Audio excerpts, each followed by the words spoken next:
Hi అండి. Welcome back to our channel. ఈరోజు మనం హ్యాండ్ పర్స్‌ని ఎలా స్టిచ్ చేసుకోవాలో చూద్దాము. చాలా ఈజీగా. ఇలాగా పొడవొచ్చేసి 28 సెంటీమీటర్స్ తీసుకోవాలి. వెడల్పు వచ్చేసి 16 సెంటీమీటర్స్ అనేది తీసుకోవాలి. ఇలాగా 2 పీసెస్ అనేది తీసుకోవాలి. ఇలాగ 2 పీసెస్ అనేది తీసుకున్న తర్వాత దీనిని నేను గ్లూతో అనేది అటాచ్ చేసేసుకున్నానండి. మీకు వీడియో కావాలంటే కామెంట్ బాక్స్‌లో కామెంట్ చేయండి. ఖచ్చితంగా నేను వీడియో అనేది అప్‌లోడ్ చేస్తాను. ఈ విధంగా హాఫ్‌కి ఇలా ఫోల్డ్ చేసేసుకోవాలి. ఫోల్డ్ చేసేసుకున్న తర్వాత మిడిల్‌లో ఇలాగా ఒక లైన్ అనేది ఏర్పడుతుంది కదండీ! దానిపైన ఇలాగ ఒక లైన్ అనేది డ్రా చేసేసుకోవాలి. డ్రా చేసేసుకున్న తర్వాత ఇలాగ జిప్‌ని తీసుకొని ఆ లైన్ పైన ఇలాగ పెట్టి చూపిస్తున్న విధంగా ఫోల్డింగ్ అనేది చేసుకోవాలి. చేసుకున్న తర్వాత అక్కడ ఒక స్టిచ్ అనేది వేసేసుకోవాలి. ఈ విధంగా చూపిస్తున్న విధంగా.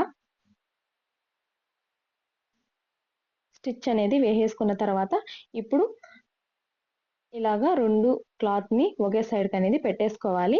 ఇప్పుడు ఇంకో పీస్‌ని తీసుకోవాలి. ఇంకో పీస్‌ని తీసుకొని అలాగే హాఫ్‌కి ఒక లైన్ అనేది డ్రా చేసుకోవాలి.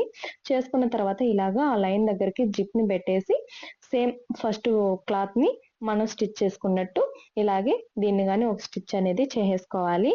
చేసేసుకున్నాం కదండీ! చేసేసుకున్న తర్వాత ఇలాగా ఒరిజినల్ సైడ్ అనేది 2 ఎదురుగా అనేది ఉండాలి. ఒకదాని పైన ఒకటి చూపిస్తున్న విధంగా. అలా పెట్టేసిన తర్వాత ఇలాగా కొంచెం గ్యాప్ అనేది వదిలేసి మొత్తం స్టిచ్ అనేది చేసేసేయాలి. నేను మార్క్ అనేది పెట్టాను కదండీ! అక్కడ మాత్రం గ్యాప్ అనేది వదిలేసేయాలి. చూడండి ఈ విధంగా స్టిచ్ చేసేసుకున్నాము. ఇక్కడ మాత్రం గ్యాప్ అనేది వదిలేసుకున్నాము. ఇది ఎందుకోసం అంటే మనం ఫ్యాబ్రిక్‌ని ఆపోజిట్ చేయడం కోసం. ఇప్పుడు చూపిస్తున్న విధంగా ఇక్కడ కార్నర్స్‌లో ఈ విధంగా అనేది స్టిచ్ చేసేసుకోవాలి. కొంచెం స్టార్టింగ్ అనేది రఫ్ అనేది ఇచ్చుకోవాలండి. ఎందుకోసం అంటే అది కుట్టు అనేది ఊడిపోకుండా ఉండడం కోసం రఫ్ ఇచ్చేసి ఈ విధంగా స్టిచ్ చేసేసుకోవాలి. అదే విధంగా ఇంకో సైడ్ గాని స్టిచ్ చేసేసుకోవాలి. అలాగే మా వీడియో మీకు నచ్చినట్టయితే లైక్ చేయండి, షేర్ చేయండి, కామెంట్ చేయండి. యూజ్‌ఫుల్ అనిపించింది అంటే ఫ్రెండ్స్ అండ్ ఫ్యామిలీకి కానీ షేర్ చేయండి. సబ్స్క్రైబ్ చేసుకోండి. ఈ విధంగా స్టిచ్చింగ్ అనేది చేసేసేయాలి. మీకు ఇంకేమైనా ఐడియాస్ అనేది వస్తే కామెంట్ చేయండి. ఖచ్చితంగా నేను స్టిచ్ చేసి వీడియో అనేది అప్లోడ్ చేస్తాను. ఈ విధంగా వేస్ట్ క్లాత్‌నంతా కట్ చేసేసి పడేసేయాలి. ఇప్పుడు క్లాత్‌ని ఆపోజిట్ చేసేసుకున్నాము. ఈ విధంగా చూపిస్తున్న విధంగా ఇక్కడ హోల్ ఉంది కదండీ! ఆ హోల్‌లో నుంచి ఈ విధంగా తీసేసుకోవాలి. ఆపోజిట్ చేసుకోవాలి. ఇలాగా ఆపోజిట్ చేసేసుకున్న తర్వాత ఇక్కడ గ్యాప్ అనేది ఉంది కదండీ! ఆ గ్యాప్‌ని స్టిచ్ చేసేసుకున్నాము.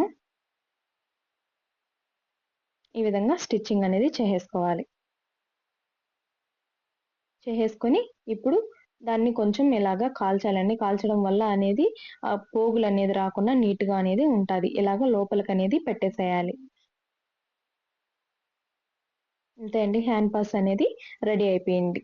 మనం బయట అనేది పర్చేస్ చేయకుండా మనం ఇంట్లోనే ఎలా స్టిచ్ చేసుకోవాలో చూసారు కదండీ! మనం ఓన్‌గా స్టిచ్ చేసుకోవడం వల్ల సాటిస్ఫాక్షన్ అనేది చాలా వేరే లెవెల్‌లో అనేది ఉంటాది. చూసారు కదండీ! ఎంత సింపుల్ అండ్ ఈజీగా ఉందో స్టిచ్చింగు.